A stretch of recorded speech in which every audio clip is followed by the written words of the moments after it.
650 gerações.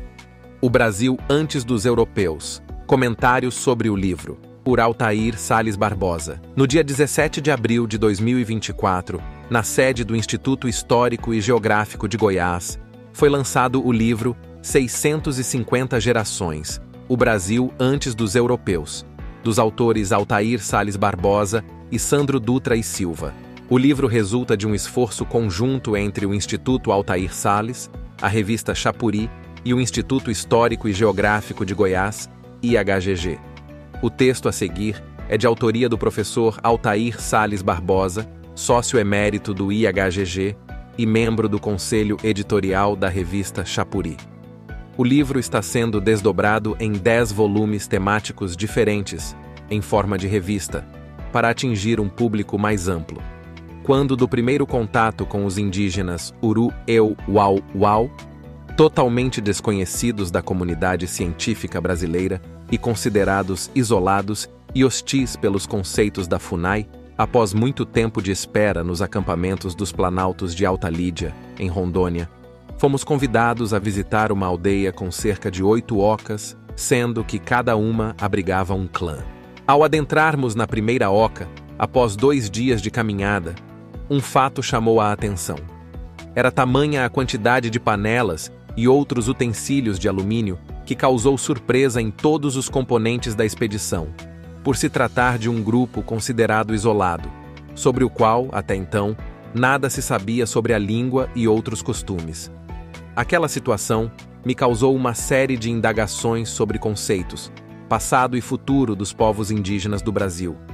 Indagações estas que carrego comigo até hoje, sem possuir respostas nem uma visão clara sobre o assunto.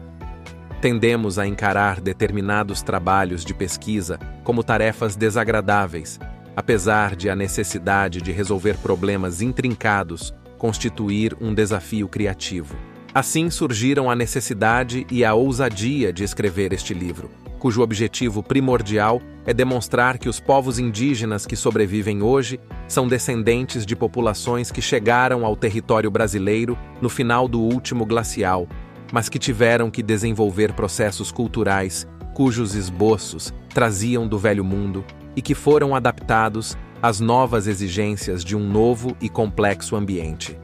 A dimensão do desafio se torna maior quando temos o conhecimento de que somente uma cultura daria vários volumes, e da mesma forma, uma pequena área conhecida exigiria esforço muito grande para ser enquadrada no formato de um livro pequeno.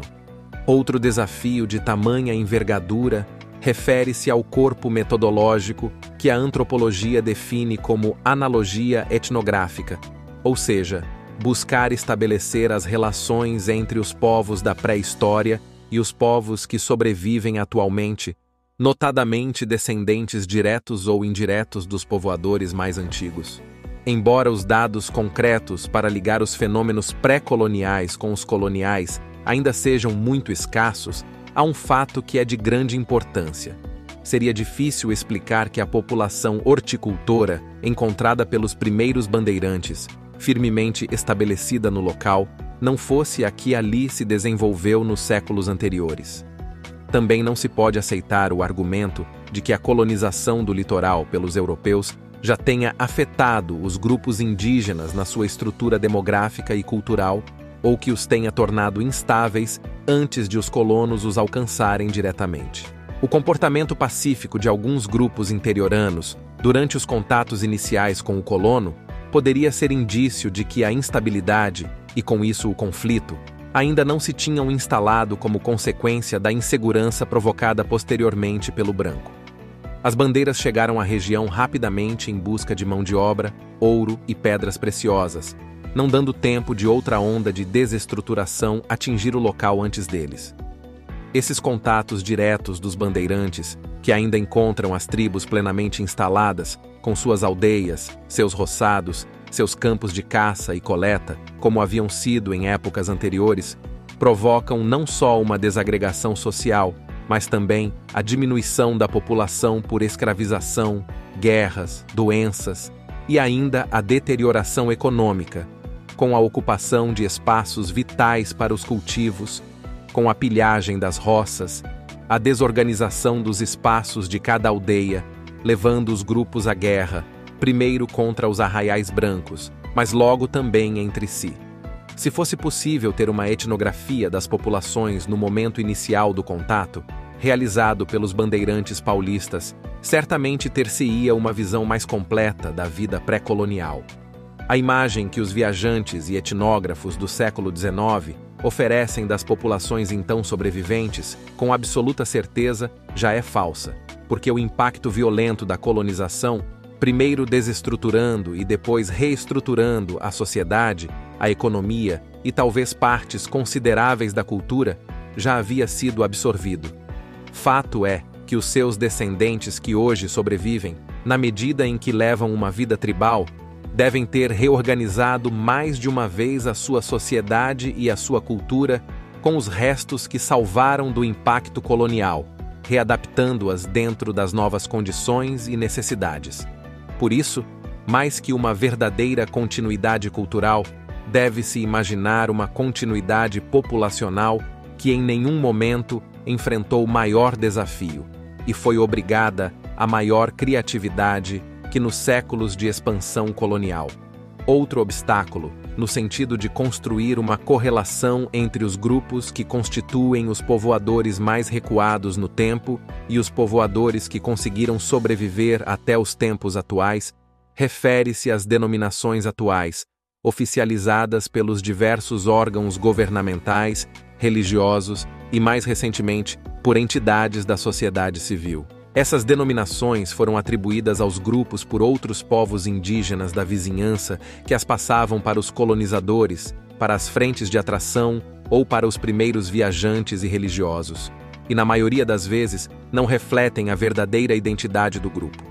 Da mesma forma, as autodenominações, chamadas de etnônimos, adotadas por povos cujos membros adquiriram razoável conhecimento histórico, não refletem a integridade dos povos, porque estão camufladas de dissidências internas, comuns a todos os povos, e ainda associadas à estrutura da organização social.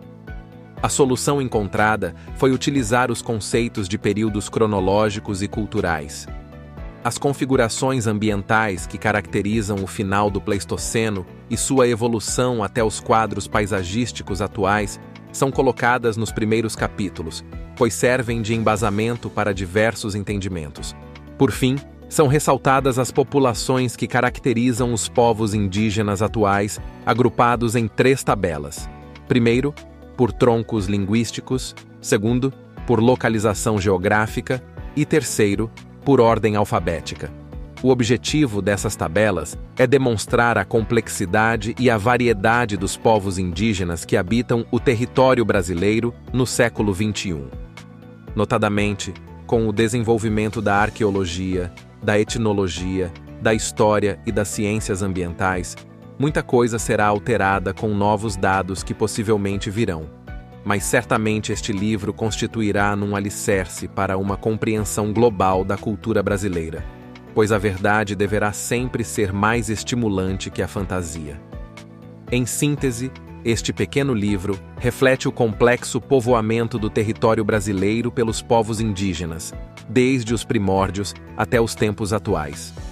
O Novo Mundo é um laboratório antropológico único, pois o processo de desenvolvimento cultural aborígene processou-se num quase isolamento, antes que ocorresse uma parada repentina com o fluxo de soldados europeus, sacerdotes, exploradores e colonizadores, após 1492. Em algumas regiões, tais como Grandes Antilhas, leste dos Estados Unidos e o Pampa argentino, o impacto foi devastador, e os habitantes indígenas foram rapidamente extintos. Em outras, particularmente nas montanhas mesoamericanas e andinas, os indígenas continuaram a compor a massa da população rural, como ocorria nos tempos pré-hispânicos. Sua cultura, porém, passou a ser uma mistura de costumes indígenas e europeus. Somente em poucas regiões inacessíveis, o modelo aborígene persiste.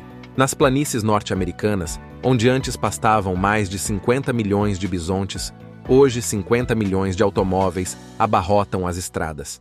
Rios foram represados, florestas derrubadas e montanhas aplainadas, de tal forma que até a paisagem conserva pouca semelhança com aquela de 400 ou mesmo 200 anos atrás. O hemisfério está dominado por gente que continua a traçar sua história segundo a tradição europeia das antigas civilizações do Mediterrâneo e do Oriente Médio, apesar de meio milênio de residência no Novo Mundo. Mas se penetrarmos além das aparências, torna-se claro que a civilização moderna seria diferente sem as descobertas dos indígenas americanos. A borracha, um ingrediente crucial em milhares de inventos, desde os aviões supersônicos até os pneus, é uma planta do Novo Mundo. O fumo, que traz satisfação para pessoas de quase todas as partes, foi domesticado nas Américas. O chocolate, um dos doces mais populares do mundo, era uma bebida asteca. O milho é a base econômica para milhões de pessoas e a fonte alimentar de outros milhões, desde os fabricantes de cereais e produtores de ração até os vendedores de pipoca. Domesticado no México, já era conhecido por quase todos os povos indígenas americanos, desde 6.000 anos AP. A batata tornou-se tão importante na Inglaterra que era conhecida como batata inglesa, embora tenha sido domesticada no sul do Chile e cultivada por diversos povos americanos, desde 5.000 anos AP. Castanhas, amendoins, abacates, abacaxis, feijões, abóboras, batata doce, tomates e pimentões estão entre as plantas americanas incorporadas à dieta alimentar em todas as partes do mundo.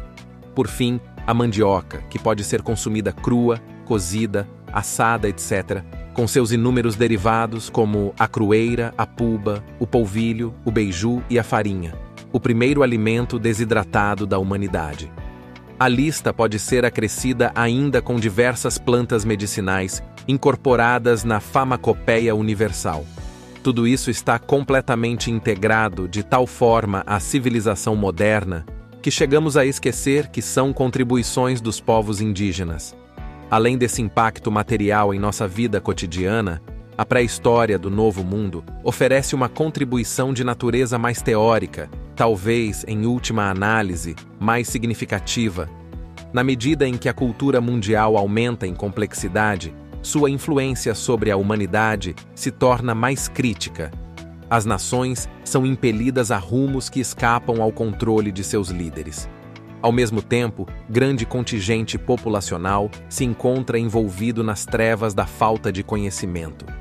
Nossa única esperança é estudar esse fantasma amorfo conhecido como cultura, desvendar seus processos de desenvolvimento e seu comportamento, e através desse conhecimento, influenciar nosso destino. Para atingir esse propósito, devemos descobrir como e por que as coisas aconteceram, quando e onde tiveram lugar e se cada avanço foi um pré-requisito necessário ao subsequente. Para realizar tal estudo, precisamos conhecer tanto o Novo Mundo quanto o Velho Mundo, pois, examinando qualquer um deles isoladamente, poderemos incorrer em erro. Por exemplo, a escrita é geralmente considerada indispensável para atingir a civilização. Porém, os Incas, que criaram um dos impérios mais notáveis da antiguidade, a desconheciam. A roda, outra invenção sempre citada como essencial, nunca foi um elemento significativo na cultura aborígene do Novo Mundo. Os maias, que possuíam o calendário mais exato do mundo em 1492, desconheciam, porém, a tração animal e o ferro.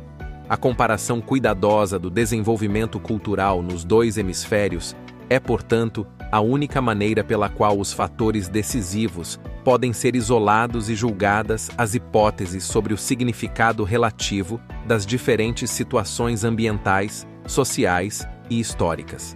É lamentável que a importância da investigação arqueológica do Novo Mundo se torne flagrante, no momento em que as evidências vêm sendo eliminadas em ritmo acelerado.